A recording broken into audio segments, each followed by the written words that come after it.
This is a download from the BBC. For more information and our terms of use, go to bbcworldservice.com/podcasts. Hello and welcome to 6 Minute English from BBC Learning English. I'm Rob. And I'm Rosie. Hi, Rosie. Right, today we're talking about the humble sausage, or to use the English slang, bangers. So, are you a fan of sausages, Rosie? Yes, I am. I love sausages, Rob. Me too. I love them. And so do locals and visitors to the capital of the Czech Republic, Prague. Yes, but there's a bit of a sausage war going on there. Yes, that's what we'll be talking about soon. But Rosie, we always like to kick off the programme with a question, and today is no exception. So, are you ready? I think I am ready, Rob. Good, right. Approximately, what is the length of the longest sausage ever made? Is it A, 59 metres, B, 5.9 kilometres, or C, 59 kilometres? Ooh, that's a difficult one. I have no idea, but I'm going to guess. I'm going to say B, 5.9 kilometres.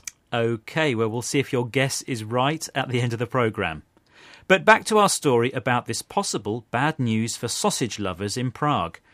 In the city, this cheap and greasy snack has another name, klobasa, and they're sold at klobasa stands in the main Wenceslas Square. For almost a century, people who are hungry or hungover have been consuming these klobasas day and night, but not for much longer. That's right. Wenceslas Square is undergoing a gradual process of gentrification, which means they're smartening it up.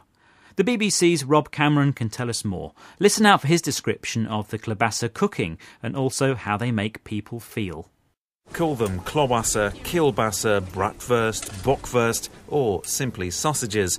There's no escaping them as you walk down Prague's main thoroughfare. They sit sizzling in metal trays, delicious to look at, especially at 3 a.m, but always consumed with a sense of guilt and gastric foreboding. For locals and visitors alike, consuming a foot-long klobasa is part of the Prague experience. Interesting. I didn't realise there were so many names for sausages. Klobasa, kielbasa, bratwurst, bockwurst, and he described them as sizzling in metal trays. Sizzling, yes, the word just sounds like sausages cooking. They look delicious at 3 o'clock in the morning. I wonder why. But people eat them or consume them with a sense of guilt. They know they shouldn't eat them, but they do. Yes, and some people worry about the effect on their stomachs, or what the reporter called gastric foreboding.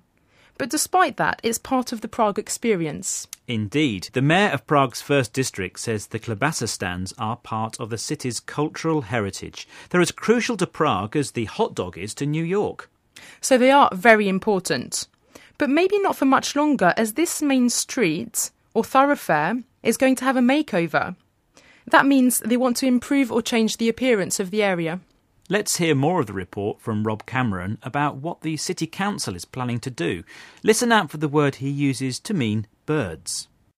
Architects want to pedestrianise and gentrify the area, removing the dozen or so old sausage stalls with their greasy pavements and overflowing bins that attract both human and avian scavengers.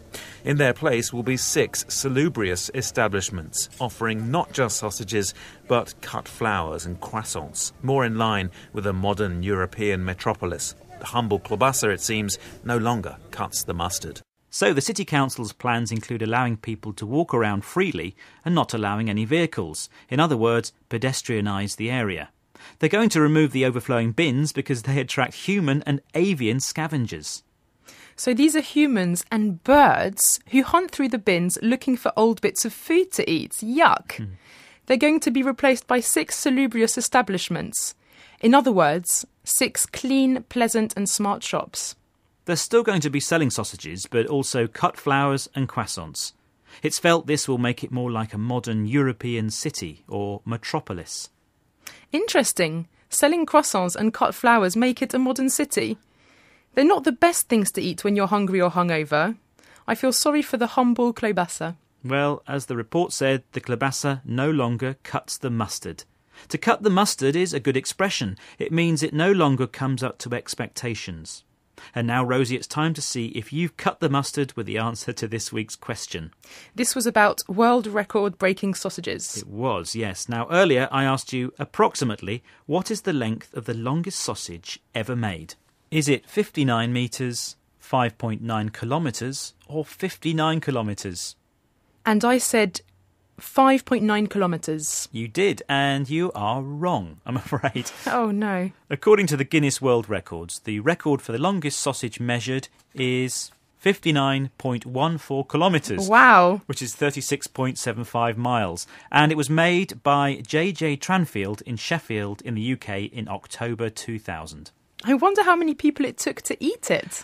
Quite a few, I expect, but they did invite me. OK, Rosie, please could you remind us of today's words?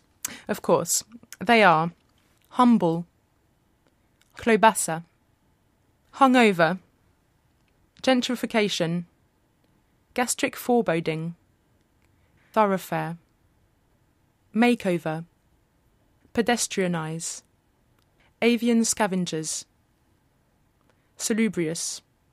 Thanks very much, Rosie, and that's all we've got time for today. Bye-bye. Bye. That was 6 Minute English from bbclearningenglish.com.